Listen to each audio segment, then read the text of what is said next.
ang mga biktima hanggang ngayon ay lumalaban po dito sa kanyang mga pahayag na sinasabi niya, isa siyang abogado.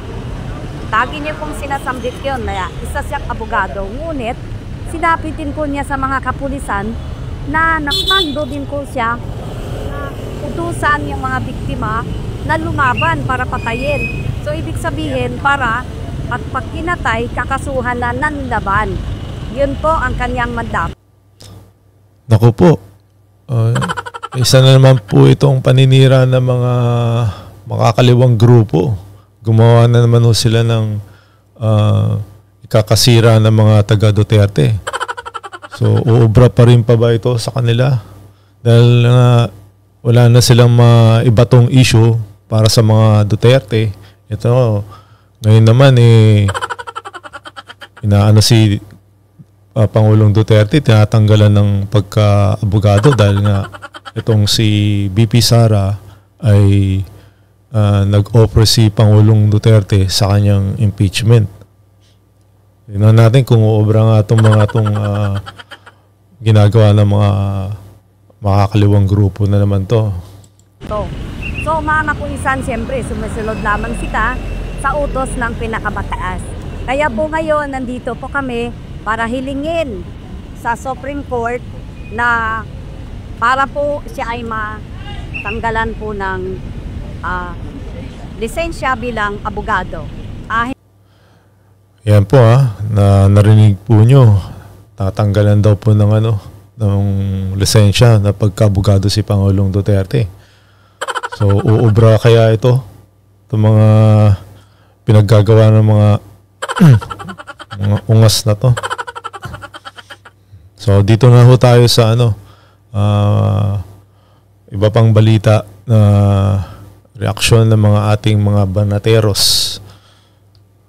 Yan po. Si Coach Oli nagpahayag na isa lang tong political plan na paninira lamang ng mga makakalibong grupo. Pag-disbar kay PPRD, kay PRRD, kay former President Rodrigo Roa Duterte. Isipin mo kung kailan nga partners tumanda si PRRD, saka pa siya pinapadisbar. Ito ay final na itong mga pamilya nung biktima raw ng EJK. Dahil sa ethical standards at syempre involved dito yung human rights group. Ito na naman yung mga human rights. Lagi nilang pinagtatanggol itong mga napatay di umano ng EJK.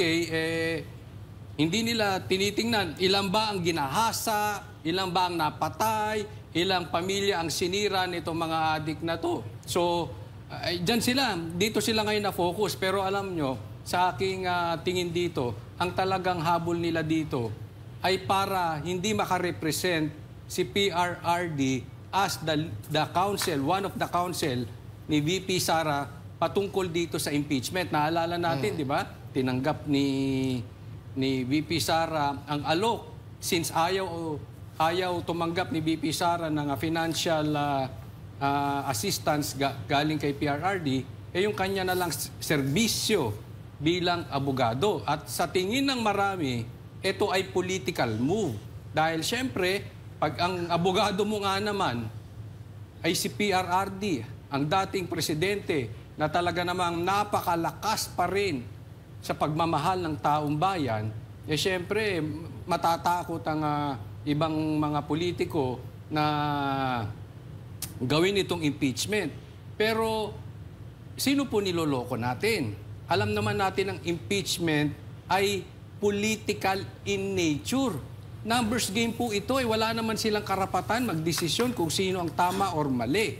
Alam naman po natin na ang may karapatan lang dyan ay ang korte. So, this is political, no? At kita nyo naman, napakalinis po ni BP Sara, and yet, dahil sila ang nakaupo, sasampahan ngayon ng impeachment.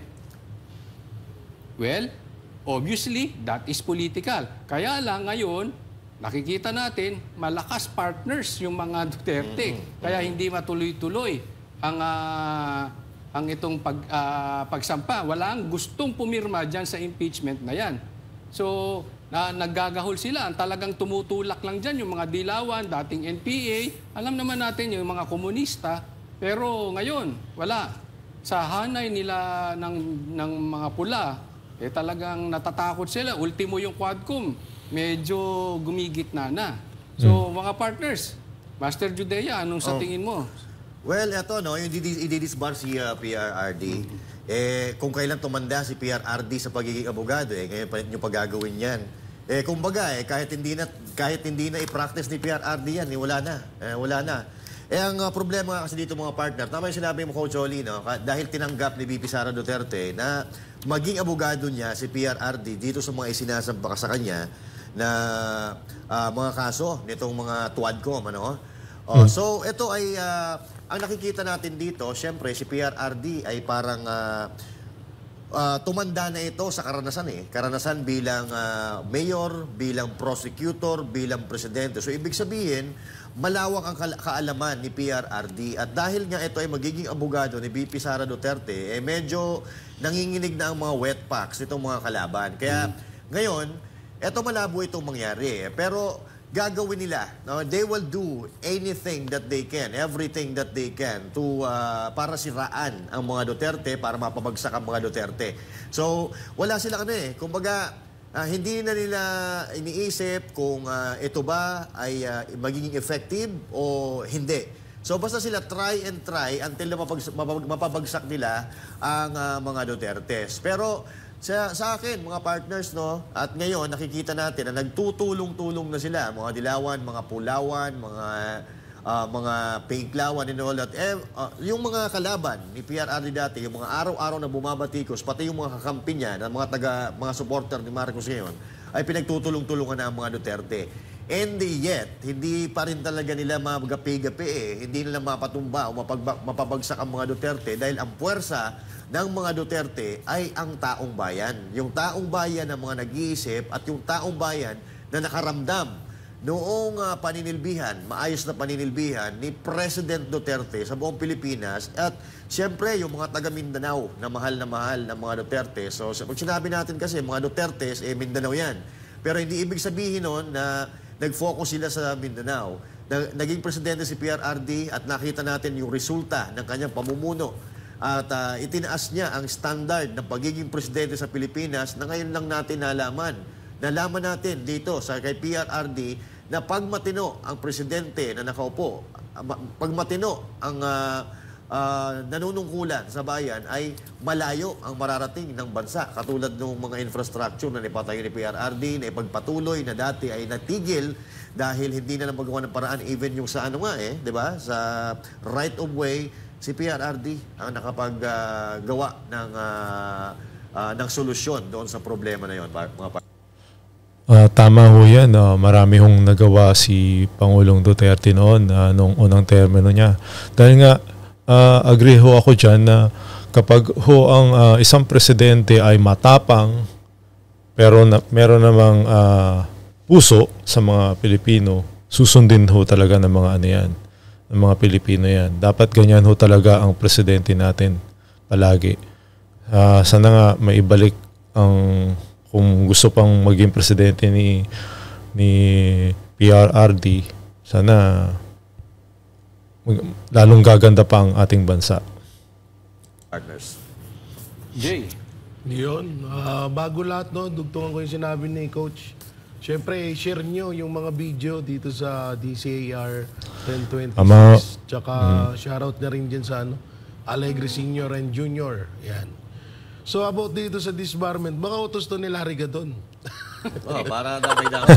Kasi diba, nung nakaraan lang, nagre-request din yun, di ba? Na ipa-disbar. Yan ho yung mga sinasabing di daw sila bobo. Bobo! Yan, yung mga mga followers ni Gadon. Yan. Si VP Sara Duterte. Baka utos niya to. So eto yan Speaking of disbarment kay PRRD, kay ba to? May tuturing ba natin to nakaparehas na kailangan gawin doon sa pag-disbar kay Larry Gadon? So syempre hindi. magkalayo si Larry Gadon at si PRRD. So may mga nababasa akong komento na dahil daw medyo matalas daw ang pananalita ni dating Pangulong Rodrigo Roa Duterte, kaya daw ginagawa to. Tapos ngayon, di ba sinabi nila nung mga, ano ba yung Makabayan Black ba yung nagpaano dyan, sila Dilima? Yung nagre-request ng disbarment, ano bang, ano nun, Akbayan ba? Yung mga tsaka yung mga biktima daw ng EJK. Oo. So, kung halimbawa, kung doon magpagbabasihan yan sa biktima ng EJK, parang ang layo ata. No? Kasi ang ano dyan, is kasuhan nyo si PRRD kung may ikakaso kayo. Hindi connect yung pag ano diyan. Hindi question yung disbarment na yan doon sa sinasabing AJK. Kung may nalabag man si PRRD doon sa AJK na yun, kasuhan nyo. Tama. Ilang beses niya nang sinabi yan eh. So ngayon, kung about sa disbarment, tapos yan ang nire-request nyo, napakalabo ata. At kung doon naman sa parehas daw sila ni Larry Gadon, si Larry Gadon, sabi nga ni Marcoleta, is ano lang yan, is parang puppet lang yan ni Marcos, no? Ang sakit nga nung sinabi ni Marcoleta dun, hindi daw pala yung pinapansin ni Marcos. Pag nakikita sa personal, parang wala lang daw, no? So yung kay dating Pangulong Rodrigo Roa Duterte, yung ewan ko ba ba't yung binibig deal yung pagmumura, hindi yun basehan ng isang disbarment, no? Kaya magtitigil na kayo sa mga panay post dyan ng kung ano-ano about dito sa hinihiling na naman ng mga anti-Duterte. Master. Alam nyo, partners, talagang matindi ang takot nitong mga ito sa mga Duterte. Kasi alam nyo, dahil yung impeachment, sinubukan nila, no? Binild up nila yan, hiniring, kung ano-anong paninira kay VP Sara para magkaroon ng impeachment. Nung panahon ng impeachment na, eto na, may nagsalang na, wala namang gustong pumipirma. So anong solusyon nila? Siraan. At siraan ulit, tapos ididemanda naman daw. At nasa DOJ na yung kay VP Sara. Ganun din naman dito kay PRRD. Wala, hindi bumababa ang pagmamahal ng tao, yung trust rating nitong mga Duterte, hindi talaga magiba eh. Kaya pupunta naman sila dito. Ang maganda nito, ako sa tingin ko hindi uusad ito. Itong disbarment na to, hindi. Okay na din yan para sa akin. Mas maganda, sige, i-demanda nyo si VP Sara, i-demanda nyo si PRRD, kasi doon makakasagot sila. Kesa dyan sa Quadco, na ang gusto nilang sagot ay yes or no lang. Pag sumagot ka ng maganda at tatama sa kanila, sumisigaw si Paduano. Sisigawan ka ng ito. Magkakaroon ng 2-minute break. Kung ano-ano. So hindi ka rin makapag-explain ng sarili mo. In a way, okay na rin ito eh.